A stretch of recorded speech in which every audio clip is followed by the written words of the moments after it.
മഹാരാഷ്ട്ര തെരഞ്ഞെടുപ്പുമായി ബന്ധപ്പെട്ട വ്യാജ പ്രചരണത്തിൽ CSDS ഉദ്യോഗസ്ഥനെതിരെ case. Center for the study of developing societies ഉദ്യോഗസ്ഥനായ സഞ്ജയ് കുമാറിനെതിരെയാണ് കേസ് രജിസ്റ്റർ ചെയ്തത്. നാഗ്പൂർ പോലീസാണ് കേസ് രജിസ്റ്റർ ചെയ്തത്. തെരഞ്ഞെടുപ്പുമായി ബന്ധപ്പെട്ട തെറ്റായ വിവരങ്ങൾ സഞ്ജയ് കുമാർ എക്സിൽ പോസ്റ്റ് ചെയ്തിരുന്നു. നന്ദഗോപൻ ചേരുന്നു. നന്ദഗോപൻ, എന്തായാലും പ്രതീക്ഷ പോലെ കേസ് ഉണ്ടായിരിക്കുന്നു. ഇദ്ദേഹത്തിൻ്റെ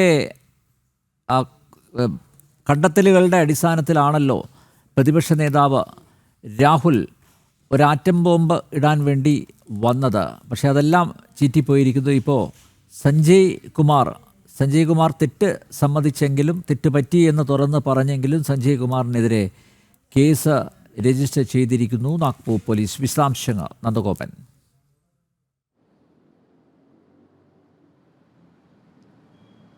നമ്പ്യാർ, നാഗ്പൂർ പോലീസാണ് CSDSന്റെ കോർ ചെയർമാനായിട്ടുള്ള സഞ്ജയ് കുമാറിനെതിരെ കേസെടുത്തിരിക്കുന്നത്.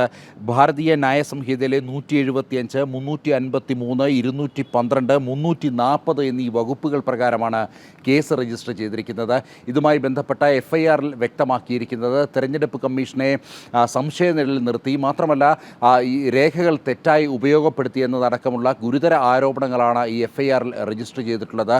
പ്രത്യേകിച്ച് ഇതുമായി ബന്ധപ്പെട്ട ചില തെറ്റായ ആരോപണങ്ങൾ ഉന്നയിച്ചതിന് പിന്നാലെ തന്നെ സഞ്ജയ് കുമാർ എക്സിൽ തന്നെ വന്ന്, അല്ലെങ്കിൽ എക്സ്പോസിലൂടെ മാപ്പ് അപേക്ഷിച്ചിരുന്നു. എന്നിരുന്നാൽ തന്നെയും സഞ്ജയ് കുമാറിനെതിരെയും രാഹുലിനെതിരെയും പരാതികൾ ഈ മഹാരാഷ്ട്രയുടെ വിവിധ ഭാഗങ്ങളിൽ നിന്നും ഉയർന്നിരുന്നു. വിവിധ പോലീസ് സ്റ്റേഷനുകളിൽ ഇതുമായി ബന്ധപ്പെട്ട് രാഹുലിനെതിരെയും സഞ്ജയ് കുമാറിനെതിരെയും പരാതികളുണ്ടായിരുന്നു. സഞ്ജയ് കുമാർ നൽകിയ വിവരങ്ങൾ പ്രകാരമാണ് രാഹുൽ തെരഞ്ഞെടുപ്പ് കമ്മീഷനെതിരെ തെറ്റായ ആരോപണങ്ങൾ ഉന്നയിച്ചതും തെരഞ്ഞെടുപ്പ് രീതി അല്ലെങ്കിൽ അത്തരം പ്രക്രിയയെ തന്നെ സംശയനിഴലിൽ നിർത്തുന്ന തരത്തിലുള്ള പ്രസ്താവനകൾ നടത്തുകയും ചെയ്തത് ഈ സഞ്ജയ് കുമാർ നൽകിയ രേഖകൾ, അല്ലെങ്കിൽ സഞ്ജയ് കുമാറിൻ എക്സിൽ പോസ്റ്റ് ചെയ്ത ചില രേഖകൾ അടിസ്ഥാനമാക്കിയാണ് എന്നുള്ളതാണ്.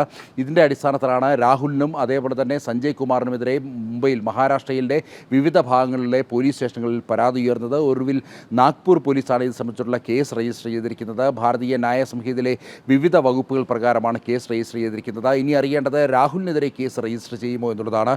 രാഹുലിനെതിരെ സമാനമായ രീതിയിലുള്ള പരാതികൾ ഉയർന്നിരുന്നു. അതായത് ഈ സഞ്ജയ് കുമാർ നൽകിയ തെറ്റായ വിവരങ്ങൾ പ്രകാരം ഇത്തരത്തിൽ ഈ ഇലക്ഷൻ കമ്മീഷനെ സംശയനിഴലിൽ നിർത്തിയ തരത്തിലുള്ള, അല്ലെങ്കിൽ തെരഞ്ഞെടുപ്പ് പ്രക്രിയയെ തന്നെ സംശയനിഴലിൽ നിർത്തിയ പരാമർശങ്ങൾ ഉണ്ടായി എന്നതടക്കമുള്ള വലിയ രീതിയിലുള്ള കുറ്റങ്ങൾ ആരോപിച്ചുള്ള പരാതികളാണ് ഇപ്പോഴും മഹാരാഷ്ട്രയിലെ വിവിധ ഭാഗങ്ങളിലുള്ള പോലീസ് സ്റ്റേഷനിലെ രാഹുലിനെതിരെ ഉയർന്നിരിക്കുന്നത്.